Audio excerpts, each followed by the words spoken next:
Social media पर channel Mahalakshmi की ओर से आपके पास आज दर्दनाक खबर के साथ कुछ चिंतन की बात कि समाज पर आज ऐसा क्यों हो रहा है। पर पहले ये मुख्य पृष्ठ भास्कर की खबर, लगातार 2 दिन में शिखर की 2 खबरें। पहली ये खबर देख रहे हैं जो कल की है, सिंगल कॉलम में, फिर फ्रंट पेज पे छपी हुई है खबर। अजमेर से 50 यात्री यात्रा करने आए थे श्री सम्मेलन जी। बहुत ग्रुप में आते हैं, अच्छी बात है, ग्रुप में चलिए, तीर्थों की यात्रा कीजिए, तीर्थ सुरक्षित रहेंगे, पर अपना जीवन भी सुरक्षित रखिए। अशोक सलगिया जी उनके साथ थे, साथ में पत्नी थी और छोटी बेटी थी। रविवार को यात्रा करने गए, लगभग 2 बजे, 3 बजे आए। निहारिका में ठहरे हुए थे। हमने वहाँ के संजीव जी जो मैनेजर हैं उनसे बात की, उन्होंने पूरी जानकारी हमें दी। बेटी पूर्वा साथ थी उनके, पत्नी पीछे रह गई थी बिहार में करते करते, यात्रा करते करते। तब यह घटना हो गई जिसकी चर्चा इस अखबार में की गई है। यह है आशीष सलगिया जी, 50 साल के, 50 यात्रियों के बीच जो अजमेर से गए थे, अशोक विहार के ठहरने वाले थे। देख रहे हैं कितनी मुस्कान के साथ, लेकिन कई बार अनहोनी घट जाती है जिसकी पता इस मनुष्य जीवन में नहीं बचलती। बेटी आज भी कहती है, काश पापा की बात सुन के हम रुको गए होते, बताएंगे उसके बाद में। लेकिन यह है, जैसे ही कैंटीन में पहुंचे वहां पर उन्हें चाय ली बेटी के साथ और फिर कह दिया मैं कमरे पे जा रहा हूं। चढ़ने लगे फर्स्ट फ्लोर पर निहारिका में, हर साल वहीं ठहरते, हर बार जब जाते हैं हम। पहली मंजिल पे चढ़ रहे थे कि अचानक आखिरी पैर पर जैसे लटकने लगा। सामने जो हाउसकीपर है महिला, उससे कहा जरा मुझे हाथ पकड़ लियो। उसने अपना हाथ बढ़ाया था, इनके हाथ पकड़ने से पहले ही ये लड़खड़ा गए और पीछे की तरफ फिर गए। निहारिका के जितने लोग थे वह सब, जैदी सादी सब लोग जो थे वहाँ पर, वह सब आए चादर में लेके इनको नीचे लेके आए। दृश्य तभी दिख रहे हैं। नीचे लाकर चादर पर मुँह डाल के बहुत पंपिंग करते रहे, करे 2 बार लगा जैसे वापिस जैसा होता है, आए। लेकिन फिर डॉक्टर भी आ गए, कई लोग आए, मुंह से झाग भी निकला। ले जाने लगे गाड़ी के अंदर, सेवाएं तन और 2 जगह। जैसे ही लेके जा रहे थे तभी डॉक्टर साहब ने कह दिया इन्होंने सांस छोड़ दी है। छोटी पूर्वा 15 साल की बेटी, वह रो रो कर कह रही थी काश। जब वो जा रहे थे, बहुत खुशी से जा रहे थे यात्रा करते हुए, बीच में जो सांस थोड़ा उखड़ रहा था तो उन्होंने कहा था हाँफते हाँफते, लेकिन चलो पापा, इस जोश में। वह कहती है वह क्षण मुझे अभी भी याद है, काश मैं उस समय रुक गई होती तो जो सांस वहाँ हाँफ रही थी आज कम से कम धड़क रही होती। शिकायत दर्ज कराई, पुलिस को थाने में रिपोर्ट दी गई कि इस तरह से यह मृत्यु हुई। नहीं तो वहाँ पर ना पुलिस के चक्कर लगाते रहो, पोस्टमार्टम रिपोर्ट उसके बाद होता है। उधर घर में फ़ोन किया, बताया गया बेटी गुड़गांव में शायद है बड़ी बेटी, वहाँ से वह दिल्ली से आई कलकत्ता से आते आते कल दोपहर को फिर अंतिम संस्कार की तैयारी हो रही थी। तब तक शव को रखा गया। छोटी बेटी कहती है हमें जितना सहयोग इस तीर्थ पे मिला इतना कहीं और नहीं। ये मैनेजर संजीव के शब्दों में बता रहे हैं, पूरा सहयोग दिया, हर जगह सहयोग दिया। राजकुमार जी जो महामंत्री हैं निहारिका, उन्होंने भी कहा कि आप व्यवस्थाएं करिए, व्यवस्थाएं देखिए। पैसे की उन्होंने पैसे देने की कोशिश तक की, यह तक बताया गया, पर नहीं लिए गए। बात यह है कि जहाँ पर हम इस 27 किलोमीटर की यात्रा को कभी आसान मत समझिए। हार्ट की बीमारी है, कोई बीमारी है, जरूर चेकअप करवाइए, बार बार, कम से कम 50 बार। चैनल महालक्ष्मी आपसे कह चुका है कि जब भी जाएं अपना चेकअप जरूर करवा लीजिए, अपनी हेल्थ को फिट रखिए, तभी उस पर गति करिए। वंदना के अंदर वह शरीर और आत्मा के साथ यात्रा थी, रह गई आत्मा, शरीर वहीं पंचतत्व में विलीन होने की यह तैयारी हो रही थी। अंतिम क्रियाएं के लिए दोनों बेटियों ने अपने पिता की चिता को मुखाग्नि दी। एक बार पहले भी दृश्य देख चुके, यही कहानी हम पहले भी आपको बता चुके हैं, जब अपने वापस लेके एमपी में लेके गए थे, जब बेटियों ने सब मिलकर चिता दी थी, अग्नि दी थी। आज वही दृश्य इस सिद्ध क्षेत्र पर देखा गया। सबकी आंखें गमगीन थी, सब मुंह पे यही कह रहे थे जो अजमेर से गए थे, पिताजी इनके असहज लग रहे थे, काश हम समझ पाते, लेकिन नहीं। हम यही कह रहे थे ना, आत्मा अजर अमर है और यहाँ पर जाते मृत्यु होती है, बहुत अच्छा होता है। पर उस पत्नी से पूछिए जिसने पिता खो दिए, पति खो दिया। उस बेटी से पूछिए जिसने अपना पिता खो दिया। आज ये सोचिए जिन्होंने अपने रिश्तेदार छोड़ दिए, प्रेम छोड़ दिए, और जिनके साथ आए थे उनका एक साथी छूट गया। फर्क दोनों में पड़ता है। चाहे व्यवहार की बात कर रहे हो, पर कहीं ना कहीं असर तो इस दिल पर पड़ता है। क्या जिम्मेदारी कमेटियों की है? क्या उन यात्रियों की? पर एक बार जरूर, बीपी है, शुगर है, कोई भी है, जांच जरूर करवा के, और जब लगे असहज है, यात्रा में भागे मत, दौड़े मत, मुकाबला मत कीजिए। सांस फूल रही हो, रोक लीजिए, यात्रा में बैठ जाइए।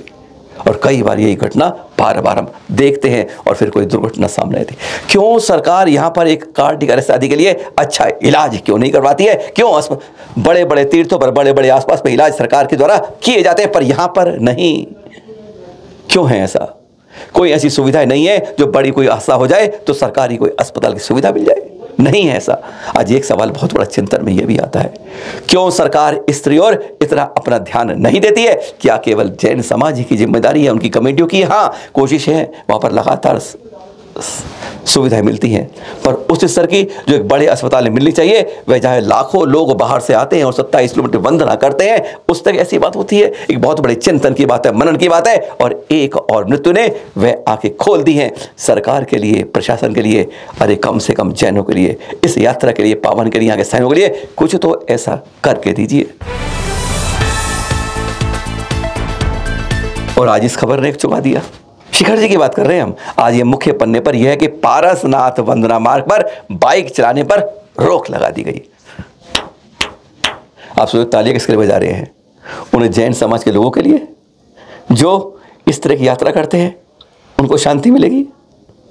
एक बार बाइकों की यात्रा देख लेते हैं। अब लगातार यात्री आने लगे हैं। ये मौसम है अक्टूबर, नवंबर, दिसंबर, जनवरी, फरवरी, जब यहाँ पर यात्री खूब आते हैं। मौसम पर ध्यान नहीं जानते कि जहाँ महाराष्ट्र में, अभी हम कल थे सागर में, आचार्य श्री विश्व सागर जी के पास, वहाँ पर दिन में इतनी तेज गर्मी होती है कि लोग नहीं जानते कि गर्म अंदर कपड़ा पहनना है। और यहाँ पर आकर एकदम तापमान है बहुत।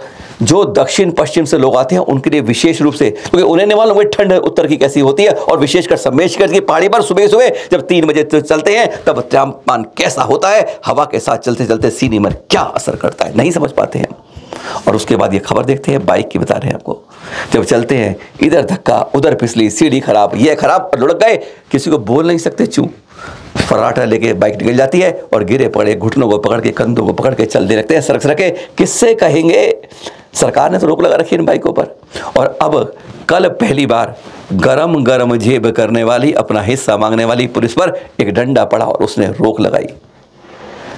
अभी परसों की बात है, आचार्य श्री प्रसन्न सागर जी के पास थे, पवन गोदई साथ में गए, 4000 से लगा यात्रा लेके जा रहे हैं, तो उन्होंने समाज के संबोधन दिया। आपने कहीं सुना भी होगा, उन्होंने संबोधन दिया, वहाँ जाके गांठ बांध लीजिएगा कि ऊपर इस मुंह को बंद रखिएगा और कोशिश कीजिएगा कि यात्रा करें अपने पैरों पर करें, अगर नहीं कर सकते हैं तो डोली करें, बाइकों का बिल्कुल प्रयोग ना करें। अपने आंखों की घटनाएं देखकर लिखते हैं। और अब बाइकों कल एक बहुत बड़ी राहत की बात है, पर कब तक चलेगी ये? हम जो मोटी जेब गर्म करने वाले हैं और खास करके युवा लोग हैं, वे बाइक से जाते हैं, कितना नुकसान करते हैं।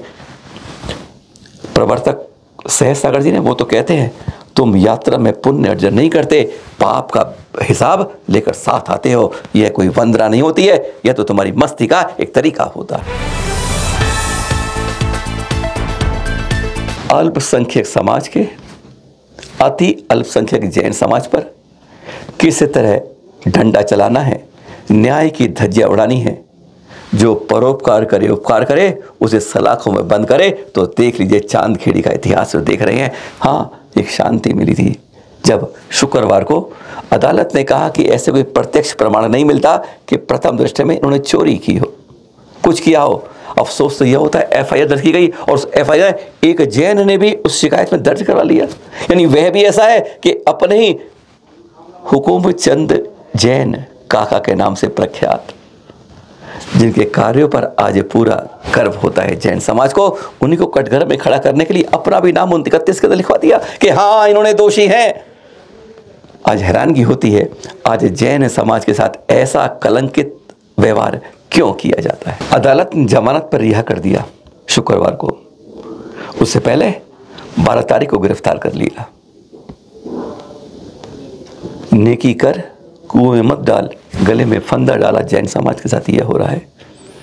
ये कैसा न्याय है कि कुछ उपद्रवी बाहर आते हैं और शोर मचाते हैं, गिरफ्तार करो, दोषी है, मूर्तियां चोरी करी है, मूर्तियां चोरी करे। क्या बात है।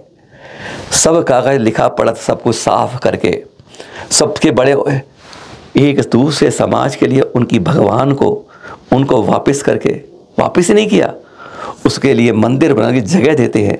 ये जगह है, इस जगह पर 21 लाख रुपए देके तुम अपना मंदिर बनाओ, पूजा करोगे, हमें भी अच्छा लगेगा। क्यों इस तरह से यहाँ पर इन प्रतियों की अवमानना होती है, प्रतिमाओं की। जहाँ आप आ नहीं पाते हो, दर्शन नहीं करते हो, वहाँ कम से कम करोगे तो पूजा। बाकायदा नोटराइज करा जाता है, मुहूर्त निकाला जाता है उसका कि हम किस समय में लेके जाएं जिसे प्रतिमाओं का पूरा आदर और सम्मान हो। सही मुहूर्त देके बाकायदा उसकी वीडियो शूटिंग होती है। देख रहे हैं बाकायदा ये वीडियो आया हुआ है सामने, जिसमें बता रहे हैं किस तरह प्रतिमा को आदर से गाड़ी में डालते हैं और वह जगह भवानी माता के मंदिर में रख कर आते हैं। पुलिस 4 मिनट में रिपोर्ट लिखती है और कहती है कि अगले दिन उनको दंगा कर देंगे, शोर मचा देंगे। उसके पास आते हैं तो पुलिस उन दंगाइयों को रोकने के चक्कर में एक परोपकार करने वाले को सलाखों के पीछे डाल देती है। क्या न्याय की धज्जियां नहीं उड़ाई गई? क्या यह अति अल्पसंख्यक से एक उसके तमाशा लगाया गया जानबूझकर उसे नीचा दिखाने के लिए कि जिसने वहां पर इतना ज्यादा कार्य किया है? आज परोपकार का नाम क्या हो रहा है? वो एक है ना, अंधेरी नगरी चौपट राजा। कई बार ये कहावत जो बच्चों में पढ़ी थी वह सामने आज दिखने लगती है साक्षात, तो लगता है कहाँ डीसीपी को ट्रांसफर कर दिया गया। डीसीपी के बारे में कोई कार्य नहीं। अरे कम से कम एक बार किसी भी एफआईआर करने पहले एफआईआर चैनल महालक्ष्मी बताता है कि कई बार हमारे मंदिरों के बारे में आक्रमण होते हैं, शिकायत करते हैं, कोई सुनता नहीं है। शिकायत की शिकायत क्या हुआ था? अभी राजेंद्र नगर के बारे में शिकायत की थी, एफआईआर 10 दिन तक कागजों में रही, एफआईआर दर्ज नहीं हुई थी। कि कोई इस मंदिर को तोड़ने की कोशिश कर रहा है, बेचने की कोशिश कर रहा है? नहीं, कोई चिंता नहीं है। ऐसी एक या नहीं कई जगह पर ऐसी एफआईआर की कोशिश आती है नहीं, और यहाँ पर 6 मिनट के अंदर बगैर जांच के कि मूर्तियां चोरी की गई हैं, अरे सबके सामने सबको दिखा कर की गई है, सब बाकायदा मुहूर्त निकाल कर रिकॉर्डेड बनाकर सब किया गया। और उस न्याय की धज्जियां कैसे उड़ती हैं? आज जैन समाज ऐसा क्यों होता है? समाज एक गंभीर है। और अब ये देख रहे हैं आंखें भर आई जब ऐसी हुई विदाई।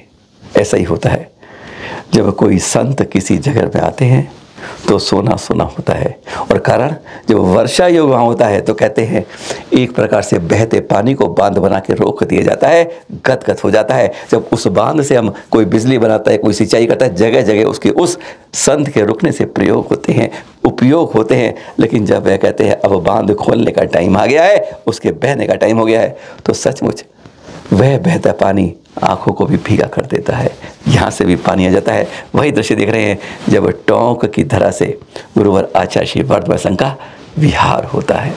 धन्य है वो धरा। अब सिर्फ ये देखने वाली होती है कि हमने जब उस तरह की गंगा की जब बरसात हो रही है रोका है, हमने अपना कितना इस झोली के अंदर भरा, अपने अपना बर्तन उल्टा रखा या सीधा रखा, फर्क तो उसके मायने में होता है। ऐसा क्यों होता है? हम कई संतों से पूछा भी है, पर ऐसा है। वैसे सर्दियों के अंदर कहते हैं दिवाली के दिन कार्तिक कृष्ण अमावस मोक्ष कल्याणक महावीर स्वामी का, और फिर 89 दिन तक कोई यानी शीत ऋतु में कोई भगवान सिद्ध नहीं गए, मोक्ष नहीं हुआ। माघ की चतुर्दशी हुआ है पहले भगवान आदिदेव मोक्ष कल्याणक। इस गैप में कोई नहीं होता है, पर इस गैप के अंदर संतों की साधुओं की समाधि बहुत होती है। आर्यका दयाशु माता जी बाहुबली वन दिसुर में आज सुबह यानी 12:54 पर शांत भावों से समाधि हुई, और फिर 8 बजे लगभग अंतिम क्रिया की गई। चैनल महालक्ष्मी सांध्या महालक्ष्मी हार्दिक विनयान्जलि अर्पित करता है। पर एक सवाल अंदर रहता है कि सर्दियों में ही समाधियाँ ज़्यादा क्यों होती हैं? फिर मिलेंगे पर 2 खास बातों के साथ। कल बात करेंगे एक आर्यका माता जी का जिनसे हमारी बात हुई, बार बार उनके उपवास हो जाते हैं क्योंकि आहार देने वाला कोई नहीं होता। बहुत बड़ी विसंगति समाज में है। और एक आचार्य श्री के बाद जिनके बारे में गलत तरह की अफवाहें उड़ रही हैं, उसका भी कल करेंगे खुलासा। फिर मिलेंगे आपसे इसी तरह से 8 बजे सादर जय जिनेंद्र के साथ।